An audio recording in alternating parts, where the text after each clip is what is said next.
Kita sudah masuk di bulan Mei ya.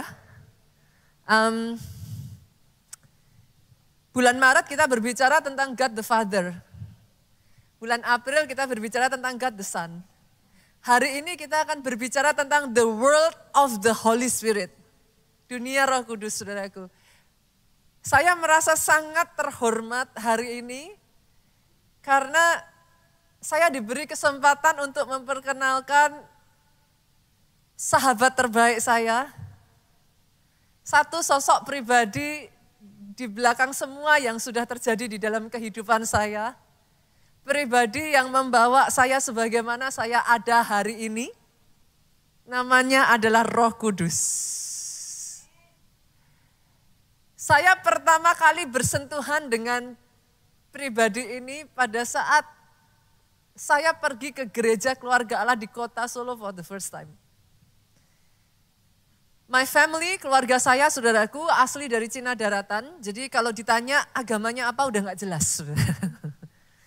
Ketika saya kecil, saya cukup nakal, saudaraku. Nakal dalam artian bukan nakal gimana, saudara. Tapi ketika kami di SD itu ditanya biasanya kayak di absen agama itu tiap semester atau tiap caturulan kayak gitu ya. Nah setiap kali saya ditanya agama, udah saya absen aja gitu, saudaraku. Caturulan ini saya bilang agama saya Kristen. Nanti next yang berikutnya saya bilang agama saya Katolik.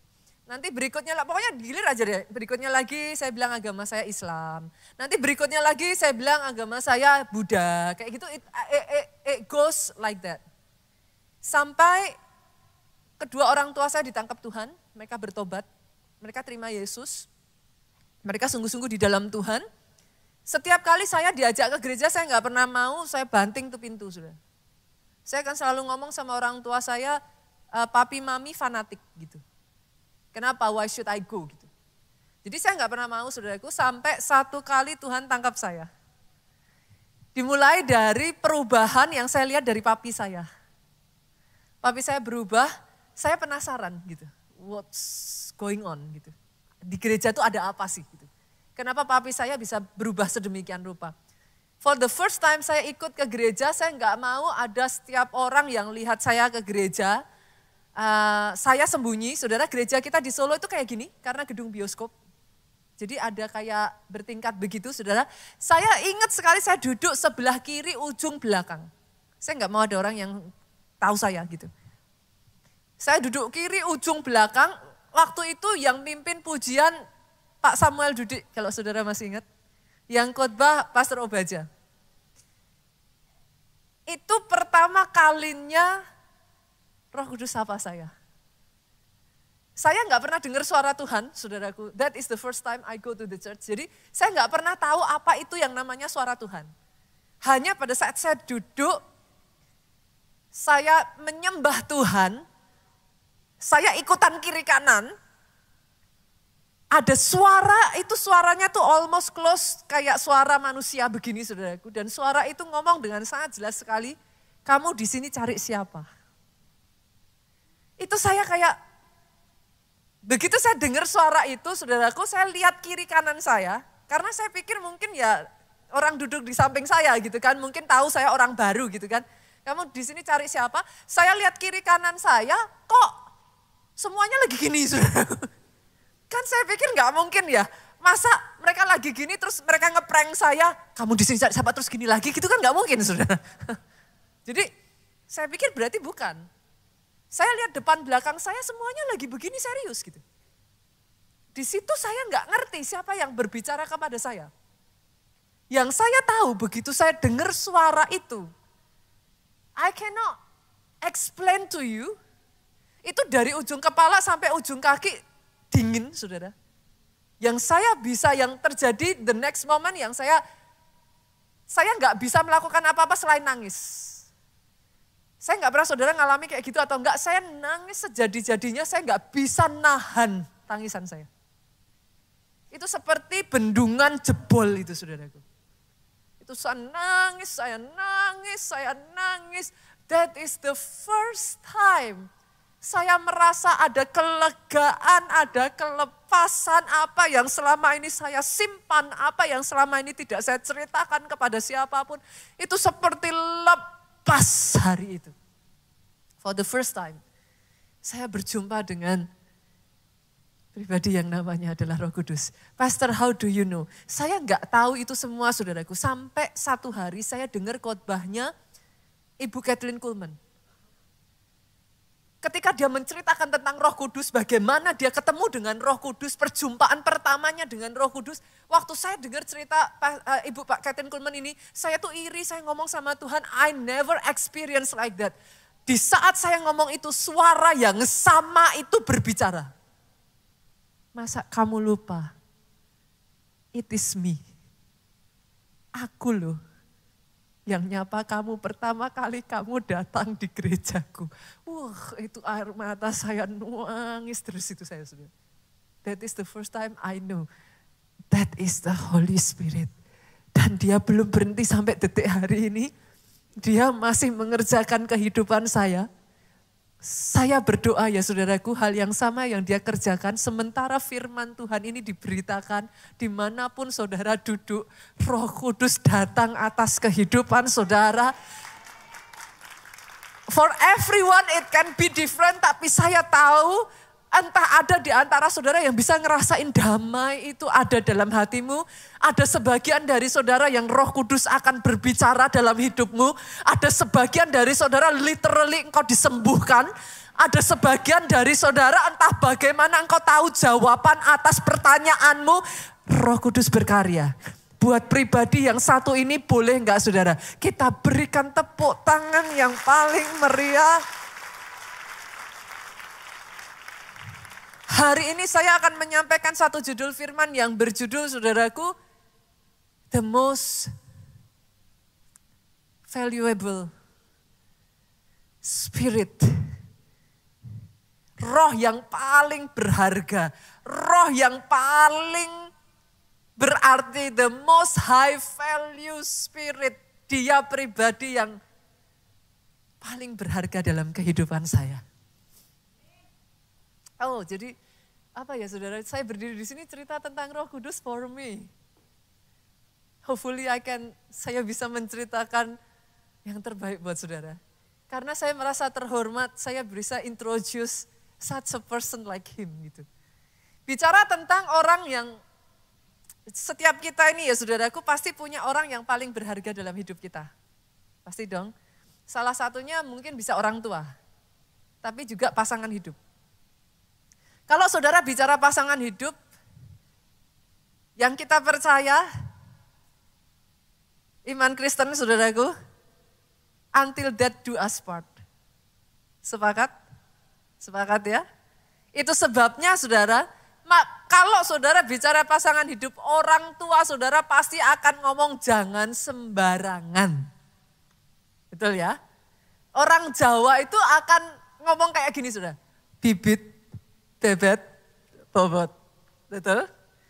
Kenapa, Pastor? Karena pendampingmu menentukan masa depanmu. Saya ulang ya saudaraku. Saya berjumpa dengan banyak orang yang tadinya biasa-biasa karena dia bersatu dengan pendamping yang tepat ya saudara. Hidupnya itu blasem, mekar. Itu seperti kayak firman Tuhan berkata ya, kesanalah berkat dicurahkan. Di mana ada kesatuan. Blessing. Tapi saya juga berjumpa ada orang-orang yang karena pendampingnya enggak pas saudaraku, hidupnya jadi berantakan. Jadi hancur. Yesus di momen di mana dia akan terangkat, dia akan pergi saudaraku. Dia tahu waktunya sudah dekat. Yesus itu mengasihi murid-muridnya begitu rupa ya saudaraku. Sampai Yohanes 14 ayat 16 sampai 17 bagian A ngomong, aku pergi. Tapi aku akan minta Bapakku memberikan kepadamu penolong yang lain. Yang akan bersama dengan engkau sampai selama-lamanya. Ayat 17a ngomong gini, yaitu roh kebenaran. Nah sudah dimunculkan ya saudaraku. Dia akan diam di dalam kamu, menyertai kamu selama-lamanya. Dia roh kebenaran. What is my point? Tadi kita berbicara pasangan hidup, kita berbicara itu untuk seterusnya ya saudara. kita berbicara, ini satu pendamping yang dikirim sama Tuhan selama-lamanya. I think loh saudaraku, we should get to know him better gitu. Kalau dia akan tinggal bersama dengan saudara selama-lamanya, kayaknya harus mulai mengenal deh. Berapa banyak pasangan setelah menikah sekian waktu ngomongnya gini, lah dulu enggak gitu kok pastor. Waktu pacaran baik. Lah sekarang saya enggak kenal pastor. Saudara ngerti yang saya maksudkan? Kalau Roh Kudus dikirim untuk bersama dengan engkau selama-lamanya, kenali dia, libatkan dia, ajak dia dalam kehidupanmu. Jangan tinggalkan, jangan lepaskan. Saudara harus kenal terlebih dulu siapa dia yang tinggal di dalammu. Sepakat ya? Sepakat ya? Jadi saya akan bawa saudara pakai terminologi bibit, bebet, bobot tadi. Buat saudara yang, aduh pastor apa itu bahasanya saya nggak ngerti. Don't worry, nanti saya jelaskan saudara. Tapi boleh nggak saya disclaimer dulu. Jangan ada yang nanti datang sama saya ngomong kayak gini, ih pastornya sesat. Loh kenapa kok sesat? Coba cari dalam Alkitab, apa ada tulisan bibit, bebet, bobot gitu. Saya disclaimer dulu saudaraku, karena kadangkala yang namanya jemaat itu aneka ragam ya. Jadi saya ingin mengatakan kepada saudara, ini adalah cara untuk saya menjelaskan. Jangan salah paham ya. Oke ya, kalau saudara cari di dalam Alkitab bahasanya nanti lain. Jadi kalau saudara cari bibit, bebet, bobot, gak ketemu saudaraku. Boleh dimengerti ya saudaraku, jangan sampai salah paham ya. Oke, sekarang saya bawa saudara satu persatu, bibit dulu. Apa itu bibit saudara? Apa? Ada yang tahu bibit artinya apa? Asal usul. Nah, bibit itu asal usul, sederhananya gini. Siapa sih Roh Kudus? Kalau saudara mau bersama dengan pasangan saudara, kan harus dulu tahu dulu toh siapa dia. Keluarganya kayak apa? Seperti apa lingkungannya? Dibesarkan dengan cara bagaimana? Kan gitu. Nah sama, kalau kita mau hidup bersama dengan Roh Kudus, siapa sih Roh Kudus? Boleh saya bagikan saudaraku, siapa Roh Kudus? Yang pertama, Roh Kudus bukan benda. Pastor tahu kali. Tahu kali kalau Roh Kudus bukan benda. Kadang tahu, tapi enggak tahu. Nanti saya jelaskan saudara, kenapa saya tekankan kata-kata ini. Roh Kudus bukan kuasa. He is all powerful, tapi dia bukan kuasa. Dia roh yang berkuasa, tapi dia bukan kuasa. Kenapa saya tekankan ini? Itu sebabnya saya menyebut dengan siapakah Roh Kudus. Bukan apakah Roh Kudus. Karena yes, Roh Kudus itu adalah satu sosok pribadi. Karena dia pribadi, dia bisa diajak ngobrol. Coba saudara lihat kiri kanan saudara, karena dia manusia dan dia pribadi, coba saudaraku, say hi. Mana tahu ketemu jodoh lu, nggak tahu lu. Karena dia pribadi, dia bisa diajak ngobrol. Satu ya saudara, karena dia pribadi, dia punya perasaan. Alkitab mencatat Roh Kudus bisa didukakan, dia bisa sedih. Artinya dia punya perasaan. Nah kenapa saya menyebutkan ini semua, dengar ini Bapak Ibu, karena dia itu pribadi. Senggol kiri kanan, gak enak dikacangin. Gak enak dicuekin. Dia bukan benda. Bolehkah saya mengatakan ini? Sejak dari hari ini saya berdoa ya. Kesadaranmu akan the existence of the Holy Spirit. Keberadaan Roh Kudus dalam hidupmu. Itu muncul. Senggol kiri kanan lagi. Jangan dicuekin. Aminnya yang paling keras. Makanya saya menekankan dia bukan benda. Saudara bisa bilang kepada saya tahu pastor. Kalau tahu diajak ngobrol. Pagi hari kau bangun, sapa dia. Good morning Holy Spirit. Bapak ibu yang sudah menikah suami istri.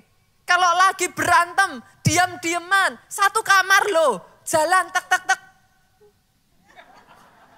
Saya tanya, kalau kayak gitu biarpun di rumah bersama-sama enak enggak? Nah, perasaannya Roh Kudus kayak apa? Alkitab mengatakan, tubuhmu bait Roh Kudus. Engkau bukan cuma sekamar sama Roh Kudus, saudaraku. Tubuhmu bait Roh Kudus itu artinya apa? Coba, dia tinggal dalam kamu. Artinya apa? Satu tubuh ini, kita sharing saudara. Loh, bukan hanya roh kita saja yang di dalam tubuh ini, ada Roh Kudus. Lah kalau sekamar aja dicuekin gak enak. Lah kalau barengan gini dicuekin rasanya apa? Yang mengerti katakan amin. Mulai hari ini libatkan Roh Kudus. Ajak ngobrol, minta nasihat. Jangan datang kalau sudah kacau. Datang kalau masalah. Boleh? Sejak hari ini? Dalam kehidupan saya ya saudaraku, saya tuh ngalami ya. Berkali-kali ya saudaraku. Itu sebabnya saya tuh seneng loh nyeritain kepada saudara cerita-cerita yang kayak daily life. Apa kalau bahasa saya tuh saya nyebut dengan istilah receh gitu. Receh itu apa? Cerita kecil-kecil dulu saudaraku. Cerita yang kayak sehari-hari gitu. Saya tuh karena sejak dari pertama jumpa Roh Kudus itu sampai detik hari ini. Saya terbiasa kayak ngelibatin. Percaya nggak percaya saudara sampai kayak milih baju aja saya libatin Roh Kudus. Dan saya seneng ngelakuin itu. Saya tuh kayak apa ya, at first itu kayak saudara itu self-talking. Kayak ngomong sendiri itu loh. Ngomong dijawab sendiri, ngomong dijawab sendiri. Kok bisa gitu pastor? Lah kan tinggal di dalam engkau toh. Itu tuh kayak, jadi suaranya saudara itu jangan berharap kayak, halo, gitu enggak saudara. Itu tuh kayak, apa sih ya, saudara kayak ngomong sama diri sendiri itu loh. Tapi ketika saudara sudah kayak menyadari eksistensinya Roh Kudus itu begitu dekat, itu nanti akan terjadi percakapan dua arah. Nanti saudara akan ngerasain di mana saudara tanya ya, dijawab. Saudara mau ngelangkah kayak ada yang ngarahin gitu loh, ke sana. Ini, ketemu itu. Oh ini. Dan langkah, Daud kemarin firmannya ngomong, langkah orang benar diatur oleh Tuhan. Itu. Jadi kayak kita jalan itu enggak sendiri. Nanti di situ udah tahu Tuhan bakalannya gini ditata. Di situ bakalan diatur. Diizinkan jatuh, Tuhan lihat bukan Tuhan jahat. Tapi dia tahu kalau enggak jatuh lanjut, bukan cuma jatuh, terjun bebas. Karena diizinkan jatuh, enggak jadi lanjutkan. Putar balik kan, selamat. Saudara ngerti yang saya maksudkan? Boleh ya, nangkap ya. Satu waktu beberapa hari yang lalu saudaraku, saya karena ajak anak saya yang besar ke Nigeria. Jadi kami ngurus kalau ke Nigeria salah satu syaratnya tuh SKCK saudara. Kami harus ngurus SKCK bikin itu apa namanya rumus sidik jari ya. Nah, rumus sidik jari.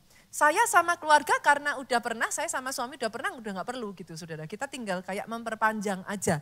Tapi karena anak saya masih baru, jadi ini for the first time gitu kan. Nah, saya ajak dia karena dia udah mau kuliah, saudara cepet ya. Saya udah punya anak yang mau kuliah loh saudaraku. Aduh, cepet sekali waktu itu berjalan saudara. Karena dia udah mau kuliah, saya berpikir, Ci, saya panggil dia Ci karena anak paling besar kan. Ci, mau gak ikut mami ke Nigeria? Saya tuh sudah berpikir jawabannya dia tuh kayak kebanyakan orang yang saya ajak gitu. Ayo ke Nigeria. Terima kasih pastor. Karena saya ngerti gitu kan kayak di Nigeria tuh pastor ngapain ke Nigeria gitu. Shopping juga gak bisa. Saya tuh pernah saudaraku ke Nigeria sudah siap-siap. Dasar cewek gitu bawa uang gitu kan. Nanti wah mau beli apa. Sampai sana gak bisa beli apa-apa saudara. Karena gak ada apa-apa saudaraku. Jadi saudara ke sana itu murni benar-benar adalah saudara itu cari Tuhan titik gitu. Nah, jadi waktu saya ngajak anak saya, Cik mau nggak ikut ke Nigeria? Kenapa saya ajak dia saudaraku? I personally feels kayak bukan satu kebetulan. Jessica itu udah ikut saya di Nigeria waktu dalam perut saya. The first time I go to Nigeria is 18 years ago. Itu saya masih bawa drum saudaraku. Jessica itu masih di perut. Jadi saya ngomong sama dia gitu. Yuk ikut saya bilang. Dan dia mau. Jadi kita nguruslah saudaraku SKCK karena udah ditagih nih, ayo cepet-cepet sudah harus dikumpulin karena harus namanya dimasukkan untuk didaftarkan dapat surat dari sananya gitu saudara. Saya bilang bisa nggak ditunda besok Senin karena ini sudah hari Jumat udah jam segini. Saya posisi itu udah jam 2 kurang jadi setengah 2 lebih saudaraku. Saya tuh udah aduh. Saya tanya sekretaris saya, ini Polres tutup jam berapa ya gitu kan.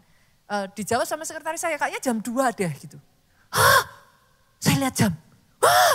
Kan kayaknya nggak mungkin gitu saudara. Saya mau gimana secepat apapun saya kayaknya nggak mungkin. Tapi saya cek sambil saya jalan, saya cek di internet katanya jam 3 gitu kan. Anyway lah saya pokoknya cepet-cepetan saya ganti baju, udahlah saudaraku. Saya sampai nggak sempat baca persyaratannya saudara. Di on the way saya cuman pokoknya sekiranya aja saya bawa itu aja semua. 1, 2, 3, 4, 5 pokoknya saya nggak ngerti deh persyaratannya apa. Saya bawa aja yang penting aman gitu kan. Sampai di sana karena kita kan masih harus ganti baju, masih ini masih itu kan saudaraku. Saya sampai Polresnya cukup gede saudara. Terus waduh ini di mana ya? Karena naik parkirnya muter kan saudaraku sampai atas lantai 5 gitu kan. Aduh ini saya kemana gitu, nggak tahu, nggak ada siapa-siapa, nggak tahu juga saudaraku. Saya datang ke satu gedung bilang, oh bukan, gedung yang satunya lagi. Oh oke. Saya datang by the time saya nyampe saudara, di mejanya tulisannya tutup. Saya tuh udah yang, aduh Tuhan gitu kan. Nah saya itu udah terbiasa saudara, jadi sebelum perjalanan sampai di jalan sambil nyetir apa tuh, saya udah terbiasa melibatkan Roh Kudus. Roh Kudus tolong. Aku tahu ini waktunya udah mepet banget gitu. Roh Kudus tolong. Temuin dengan orang yang tepat. Atur ini itu dan lain. Itu tuh sudah kayak saya terbiasa saudara. Tulisan di meja tutup, tapi saya lihat bapaknya masih di situ. Saya tanya, Pak maaf, saya mau bikin SKCK. Saya mau bikin rumus sidik jari. Saya tuh tahu bapaknya tuh dari mulut tuh udah mau ngomong kayak dia nunduk ke bawah terus dia lihat papan gitu saudaraku. Saya tuh tahu dia udah mau ngomong, oh iya. Tapi sebelum dia bilang tapi saya bilang, Pak maaf ini untuk anak saya kita harus ada gini-gini saya jelaskan, boleh nggak dibantu. Dia lihat gini, tapi habis itu dia lihat saya, dia lihat anak saya percaya Roh Kudus jamah dia. Instead dia lihat gini dan ngomong, sudah tutup. Dia lihat saya dan dia bilang, oke ibu, kita bantu ibu. Saat itu juga saudaraku, syarat diminta, saya udah enggak ngerti saudaraku. Ternyata persyaratan saya itu enggak sesuai. Itu pun kayak dipahami, dibantu saudara, dengan keterbatasan yang ada, dengan cara Tuhan dilancarkan hanya kurang dari 5 menit sudah keluar saudaraku. Jadi saya tuh kayak, terima kasih Tuhan. Pastor, itu kan hal biasa. Setiap orang juga bisa ngalami itu. Tapi boleh gak sih saya ngomong saudara? Biasakan mengikut sertakan Roh Kudus dalam setiap hidupmu. It feels like magic. Kayak sesuatu yang kayak secara manusia kita kayak ini harusnya nggak bisa, ini harusnya, ini harusnya apa. Satu demi satu Tuhan tata, entah gimana caranya, bisa.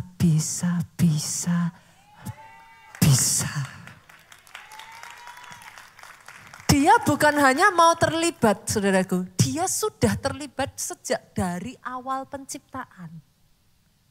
Kita lihat ya, Kejadian 1 ayat 1 sampai 2 ngomong gini. Pada mulanya Allah menciptakan langit dan bumi, berarti ini awal ya Bu ya. Ayat 2, bumi belum berbentuk dan kosong, berarti belum ya, saudaraku, belum tercipta apapun. Gelap gulita menutupi samudra raya, dengar ini. Roh Allah melayang-layang di atas permukaan laut. Jadi sejak awal penciptaan, dia sudah ada. Pastor, lah bagaimana dengan saya? Kalau awal penciptaan kan Adam dan Hawa ya. Terus kami bagaimana? Ayatnya ya saudara, kita lihat ya. Ayub yuk. Pasal 33 ayat 4. Roh Allah telah membuat aku. Siapa yang membuat saudara dan saya? Siapa roh Allah? Roh Kudus. Artinya di kandungan ibumu engkau ditenun. Yang nenun itu Roh Kudus. Gak heran dia tahu sampai terdalamnya hatimu. Dia tahu sifatmu karena kan yang nenun dia. DNA-nya kan dia yang masang satu-satu. Dia tahu sampai kelemahanmu, dia tahu kelebihanmu. He is present. Bahkan sebelum ibu dan ayahmu melihat engkau. Saya baca ini, it just makes me ini aja saudaraku. Dan nafas yang maha kuasa membuat aku hidup. Ingat loh saudara, tadinya kita ini apa? Debu, tanah. Hidup setelah apa? Ternyata yang membuat engkau hidup itu Roh Kudus. Karena sebelum itu dihembuskan nafas, engkau debu dan tanah. Nih ya, saya ajak lagi ya.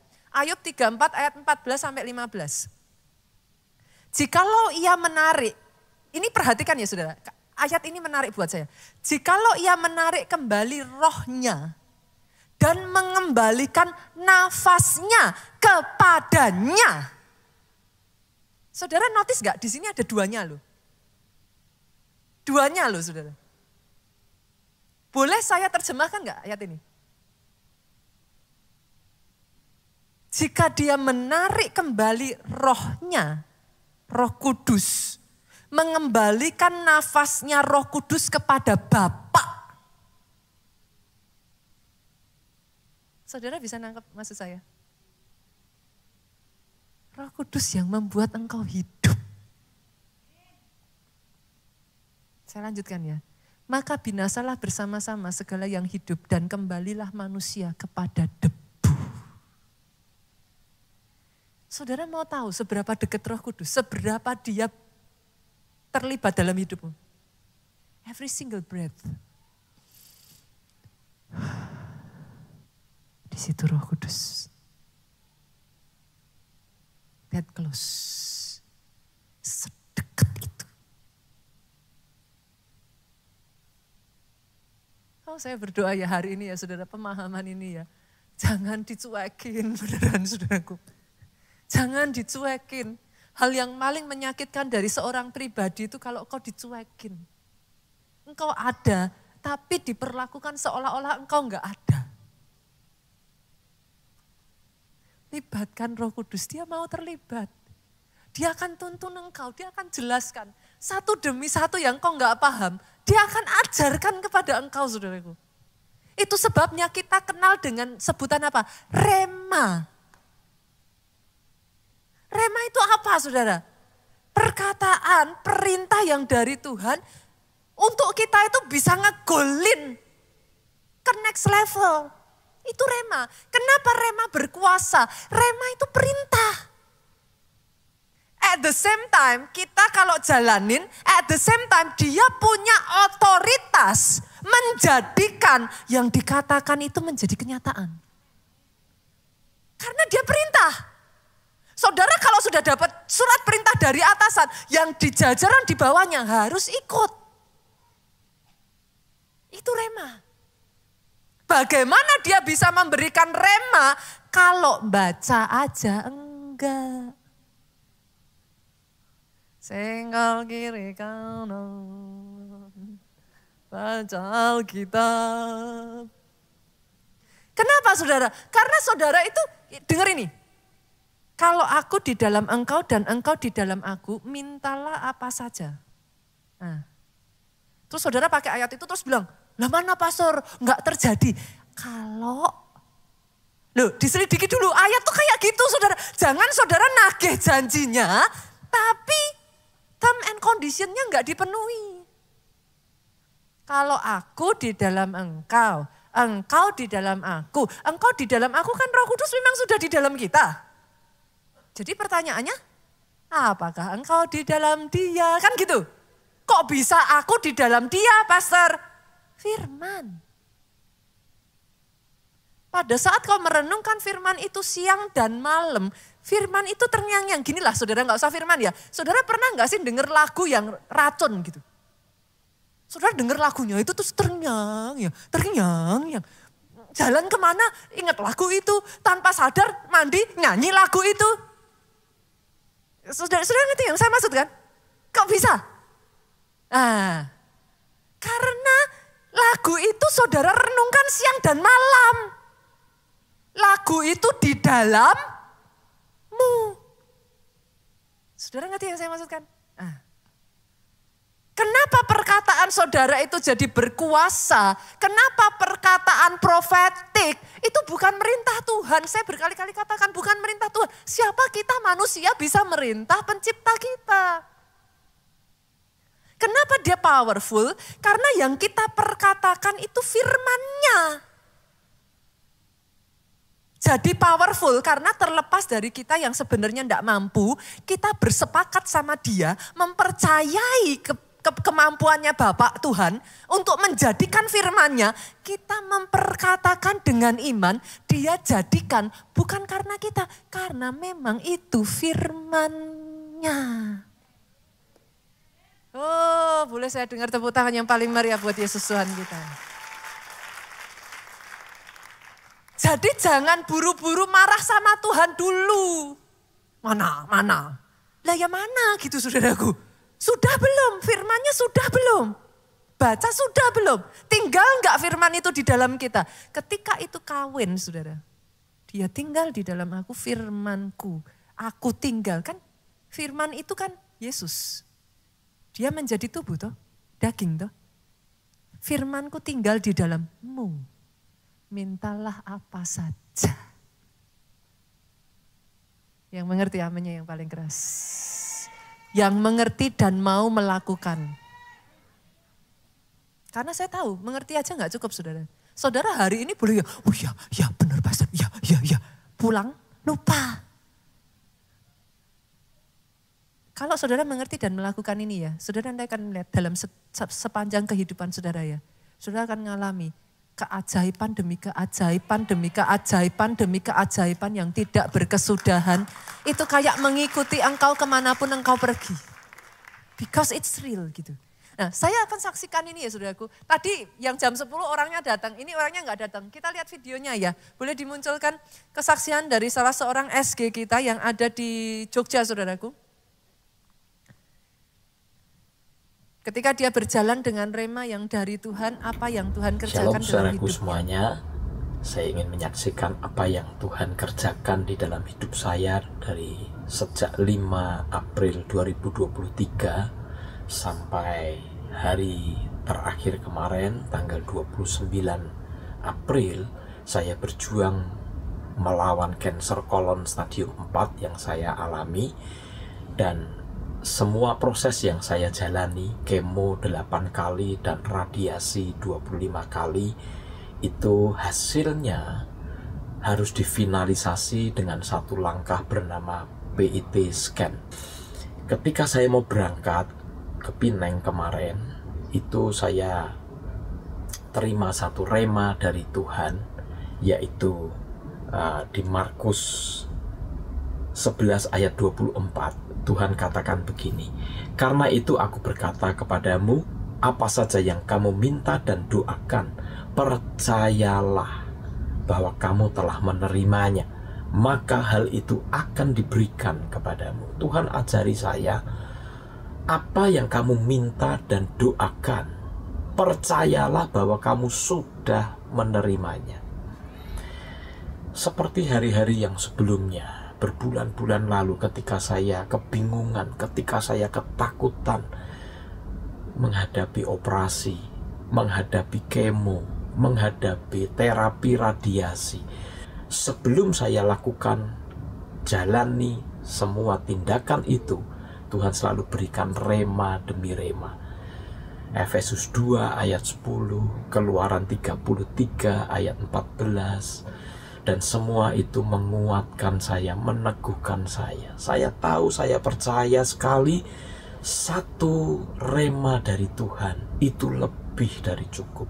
Dan ketika kita percaya kepada rema perkataan Tuhan itu, Roh Kudus mewujudkannya, Roh Kudus membuktikannya. Dan hari ini, ketika saya melihat semua rema yang Tuhan pernah berikan kepada saya catat itu satu persatu, tanggal demi tanggal. Saya membuktikan semua itu nyata, semua itu terjadi. Begitu hebatnya Roh Kudus yang menyertaiku. Saudara, tidak ada kata lain untuk Bapak Ibu Saudara semuanya, untuk kita semuanya. Di dalam iman kita kepada Tuhan, percayalah, Roh Kudus itu pribadi yang nyata. Dia terus mendampingi kita dalam semua yang kita hadapi. Jangan pernah ragu-ragu, karena Roh Kudus penolong itu, penghibur itu, ada bersama dengan kita. Di hari-hari yang sulit, bahkan ketika saya sudah tidak bisa berdoa lagi, Dia bersama dengan saya dan menguatkan. Berharap terus kepada Tuhan, dan pengharapan kepada Tuhan tidak pernah mengecewakan. Kemarin Jumat siang jam 2, dokter onkologi yang menangani saya mengatakan, Bapak sudah sembuh, Bapak sudah bersih. CA yang dimulai dari 1777 kemarin tinggal 4. Normal, clear semuanya.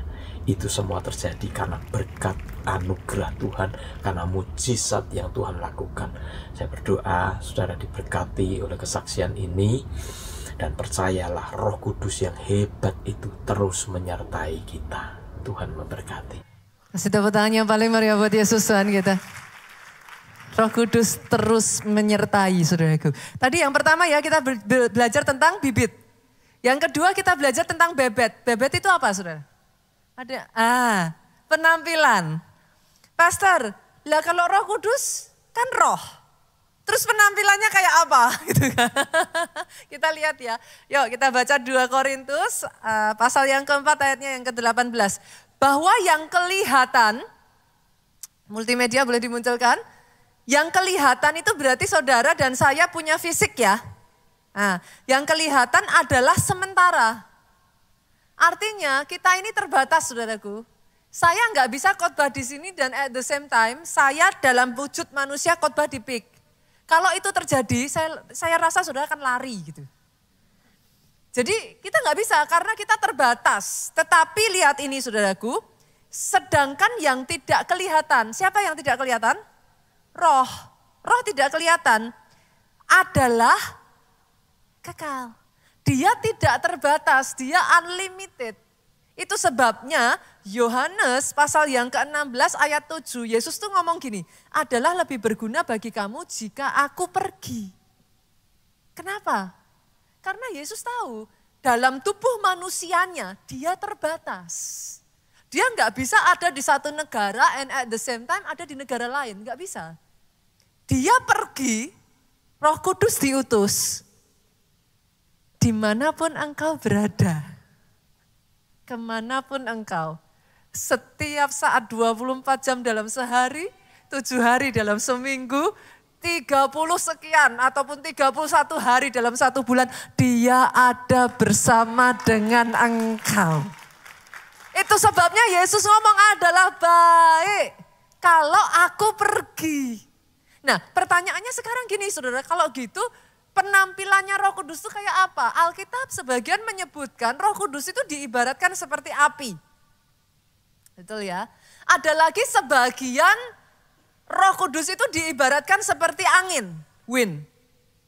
Sebagian lagi menyebut dia seperti air. Sebagian dari saudara tanya, lah kalau gitu Roh Kudus kayak apa, Pastor? Boleh nggak saya kasih satu gambaran tentang Roh Kudus ini yang mind blowing buat saya? 1 Korintus 3 itu ngomong, tubuhmu adalah bait Roh Kudus. Saya ulang ya.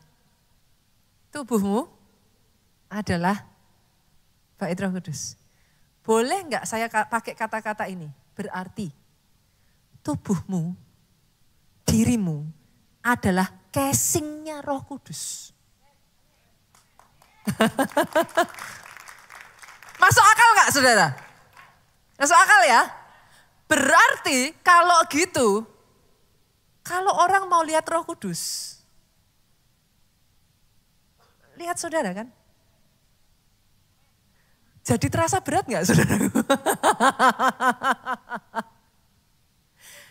Mulai dari hari ini, ingat-ingat perkataanmu, tindakanmu, perbuatanmu, pemikiranmu, apa yang kau kerjakan, menceritakan tentang Roh Kudus kepada orang di luar sana.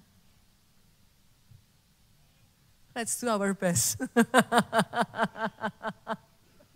Karena orang gak bisa lihat Roh Kudus. Tapi Alkitab bilang, Roh Kudus tinggal di dalam kita. Berarti, kalau kita izinkan Roh Kudus driving us, dia ngajak kita ngelakuin ini, ngelakuin itu. Kalau mau ngomong kata-kata kasar, dan kita ikuti. Lama-lama, kita jadi seperti dia enggak? Nah, ketika kita jadi seperti dia, isn't it easier orang lihat saudara, dia di dalam saudara? Boleh? Oh, saya berdoa ya saudaraku, pembukaan ini merubahkan hidupmu. Saudara jadi lebih hati-hati melangkah, saudara jadi lebih hati-hati berkata-kata. Kalau ngelakuin sesuatu bukan cuma baik di gereja saja. Loh kan, Roh Kudus kan gak cuma di dalam gereja toh. Bersama dengan saudara toh. Berarti ketika saudara di tempat kerja ada Roh Kudus gak? Nah. Ketika saudara bahkan dimanapun Tuhan taruh saudara ada Roh Kudus gak? Nah. Cara orang bisa lihat Roh Kudus gimana? Ya. Senggol kiri kanan yuk, jaga hidupmu yuk. Gak main-main loh saudara. Saudara representatif dari the most high value spirit in the world. Bibit, bebet, yang ketiga bobot. Bobot berbicara tentang apa saudaraku? Kualitas. Kita kalau mau cari pasangan hidup, orang tua kalau zaman sekarang kata-kata trennya apa? High quality jomblo gitu kan saudara. High quality jomblo. Nah, Roh Kudus ini punya kualitas yang luar biasa saudara. Saya ajak ya, kita lihat ya. Multimedia agak gerak cepat ya. Ayat-ayatnya ya, Yohanes 16 ayat 7 sampai 8. Roh Kudus membuat kita insyaf, sadar. Manusia itu ya incapable of change dalam artian gini saudara. Saudara kalau lihat ya, kebanyakan 90% lebih orang itu kalau udah begitu ya patternnya begitu saudara. Susah berubah. Tapi ketika Roh Kudus bekerja, dia sanggup merubah manusia. Ibu-ibu ataupun suami-suami yang ngerasa suaminya atau istrinya kok susah berubah. Udah saya apa-apain gak bisa berubah. Daripada saudara berkicau dari terbit matahari kan. Minta Roh Kudus penuhi hidupnya. Karena dia akan membuat kita sadar saudara, dia akan menginsafkan. Kalau enggak susah saudara, manusia itu berubah. Doakan terus, doakan bahwa nanti satu ketika ya Roh Kudus bisa merubah hidupnya. Yang kedua, Roh Kudus itu 1 Korintus 12 ayat 3, menolong kita untuk percaya Yesus. Pernah kepikir enggak saudara, jangankan bicara Tritunggal ya, orang memperdebatkan orang Kristen itu Tuhannya 3 gitu. Tritunggal dianggap Tuhannya 3. Gak usah bicara soal Tritunggal lah saudara. Saudara bisa percaya Yesus sebagai Tuhan dan Juru Selamat aja. Menurut saya itu kalau bukan pekerjaan Roh Kudus gak bisa loh. Kan? Pertanyaannya kan simpel. Pernah lihat Yesus gak? Yang pernah lihat paling kan cuma berapa biji? Pernah lihat Yesus disalib enggak? Hah? Enggak pernah dong. Yang saudara lihat kan film. Lah kok percaya? Saudara bisa mengerti yang saya maksudkan? Saudara bisa percaya itu kalau bukan pekerjaan Roh Kudus, enggak mungkin. Itu sebabnya bukan kita yang memilih dia, dia yang memilih engkau. Keselamatan adalah anugerah. Make sense ya saudara? Itu pekerjaan Roh Kudus. Yang berikutnya lagi yuk, Yohanes 14 ayat 16. Dia menolong kita dalam kehidupan sehari-hari. Lanjut lagi. Nehemia 9 ayat 20, Roh Kudus mengajarkan segala sesuatu kepada kita. Ada hal-hal kayak semua yang saya jelaskan ini ya saudara. Itu Roh Kudus membukakan. Dari situ kita tuh baru, ternyata, kayak gitu loh. Nah itu Roh Kudus yang membukakan. Nehemia 9 ayat 30, dia memperingatkan dan mengingatkan kita. Semakin saudara peka ya saudara, nanti saudara akan ngerti loh ketika dia tuh memperingatkan saudara. Kalau bukan karena dia memperingatkan saya, anak saya yang ketiga udah gak ada saudara. Karena kan placenta previa, maafkan saya kalau bahasanya salah ya, saya kurang ini juga. Jadi air ketubannya itu diminum sama plasentanya sendiri. Gak ada rembes, gak ada bocor, gak ada apa-apa, tapi air ketubannya habis dengan sendirinya. Pembunuh nomor 1 yang paling berbahaya yang terjadi pada kandungan usia tua saudara. Itu kalau bukan saya mengindahkan peringatan Roh Kudus, anak saya udah hilang itu. Berkali-kali bahkan dalam hidup saya ya saudara, kadangkala kalau pas saya udah hafal itu sampai udah kayak terbiasa aja gitu. Kalau gereja sedang dalam kegeraan, atau ada pembangunan, atau ada pengurusan ini itu dan lain sebagainya ya saudaraku. Saya tuh udah kayak terbiasa gitu saudara, nanti tiba-tiba ada yang, saya pakai bahasa Jawa ya saudara. Itu loh, saya tuh susah loh saudara, coba saudara cari saya bahasa Indonesianya apa, ngingok. Enggak seru dong nengok. Nengok tuh kayak gini, ngingok tuh gini loh saudara. Ini ada dinding nih ya, saudara nggak bisa lihat ya. Ngingok tuh gini loh.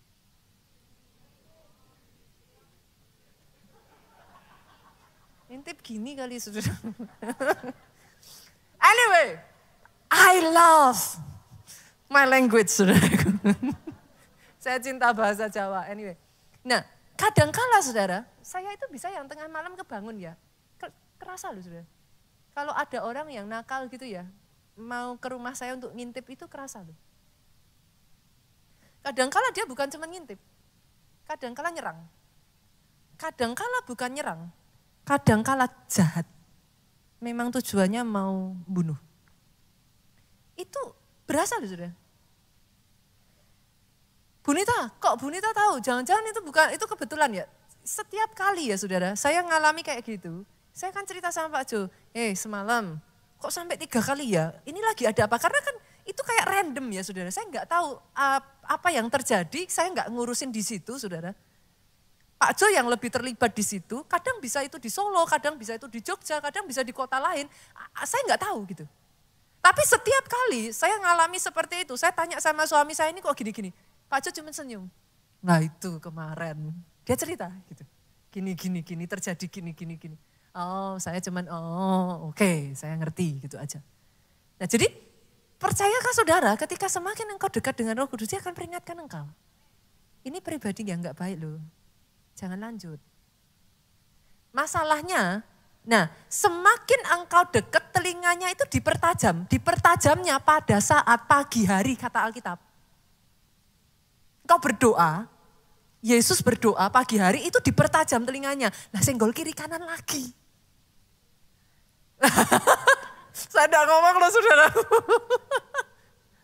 Pada saat telinga kita mau dipertajam, di manakah kita? Saya nggak ngomong loh, kan saya cuma tanya. Nah sehingga akhirnya bukan Tuhan nggak memperingatkan. Dia sudah, kitanya nggak nangkep signalnya. Saudara mengerti yang saya maksudkan? Hopefully saya berdoa ya saudaraku, benar-benar loh. Kenapa saya terus mendorong disiplin orang Kristen, doa, baca firman, puasa, lakukan saudara. Kenapa? It's good for your own life gitu. Tuhan itu tidak memerintahkan sesuatu tanpa sebab saudara. Dia kalau memerintahkan sesuatu punya tujuan. Jadi saya ajak saudara, karena memang itu fungsinya Roh Kudus saudara. Dan satu yang saya mau tekankan ya saudaraku, Roh Kudus memimpin kita ke dalam seluruh kebenaran. Yuk kita baca Yohanes 16 ayat 13 bagian A. Pemain musik boleh maju ke depan. Tetapi apabila ia datang, ketika Roh Kudus itu datang, Roh kebenaran, ia akan memimpin kamu ke dalam seluruh kebenaran. Garis bawahi kata seluruh.